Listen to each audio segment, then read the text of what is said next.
Welcome to the next section of this Microsoft 101 course. Now, before we jump in and start to talk about templates, I want to do a really quick preview on what the idea is, what the concept is of an Excel template. Now, I'm going to use our monthly budget as the example. I had to do this monthly. Maybe this is going to turn into a quarterly report, 3 months every time for this monthly budget. Well, each time a quarter rolls around, I don't want to have to recreate this. Okay? I want to be able to create a template, something that I can reuse, okay, that already has base structure built into it. Like this. If I were to turn this into a template, I'd first wipe out the data here. This is the specific data for January, February, and March. Just hit my delete key. And now I've got the beginnings of a template.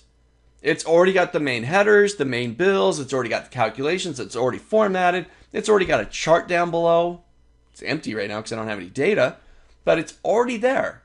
It's just waiting for me to plug in the appropriate data. Okay. So that's the idea of a template.